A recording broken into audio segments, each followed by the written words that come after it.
I'm going to show you how to remove the magazine disconnect from the Ruger sr9. Okay, what we're going to do now is field strip the gun.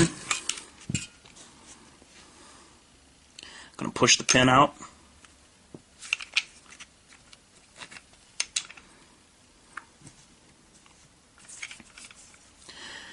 We're going to push forward on the ejector in there, like that, and field strip the gun.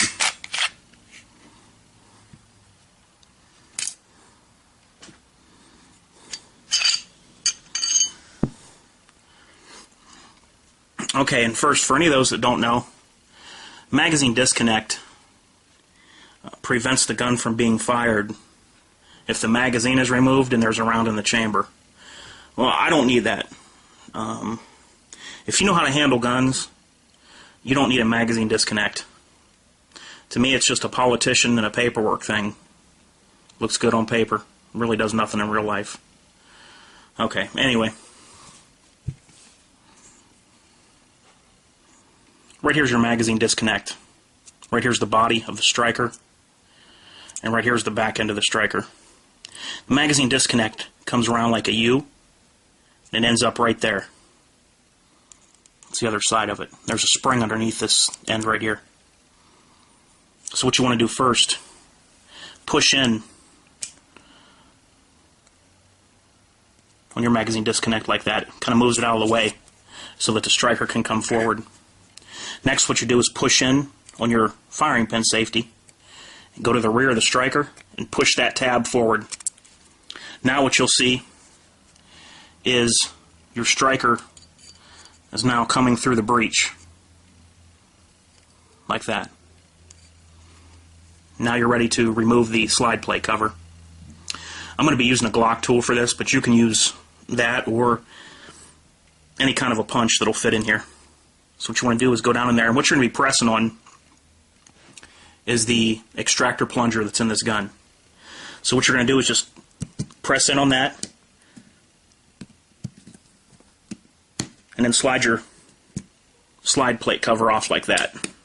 This stuff isn't under real high spring tension and it won't fly out of there. Okay, now what you're going to do is remove the striker. And when you remove the striker, you have to push in again on your magazine disconnect. Like I said, there's a spring under it. You have to push in that again so that it frees this striker so it can come out all the way. There's your striker, by the way. And yeah, I know the gun's dirty.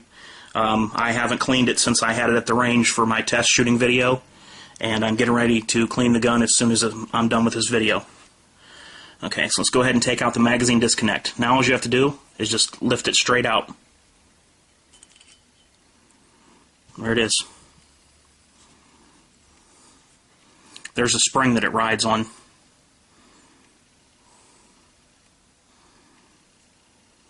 Now we can throw that away. Now what you're going to do is replace your striker back in the channel. Push it forward. I'm going to again push on the firing pin safety and bring that striker forward out of the breech face again, so it'll be a little bit easier to put the slide plate cover on. Here's what your slide plate cover looks like. Okay, now it's going to go into the groove right there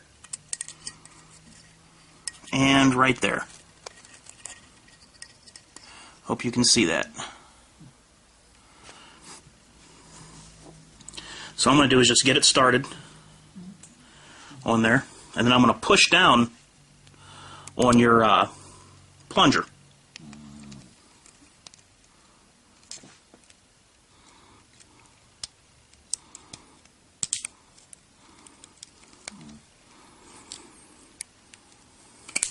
Then once you get that down, it pushes up and locks back into place. Basically that plunger, it's spring loaded, and the top of it clicks back into this hole. So now we're going to reassemble the gun.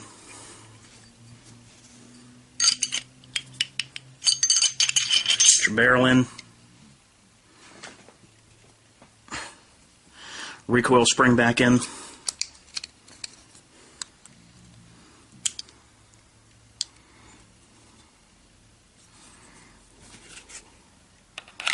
Slide back on the frame.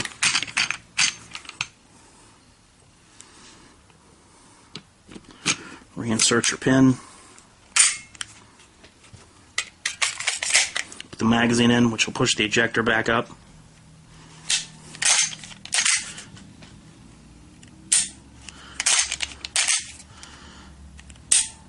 Now we're back in order, and we have no more magazine disconnect. The gun will fire now if there's a round in the chamber and the magazine is removed from the gun.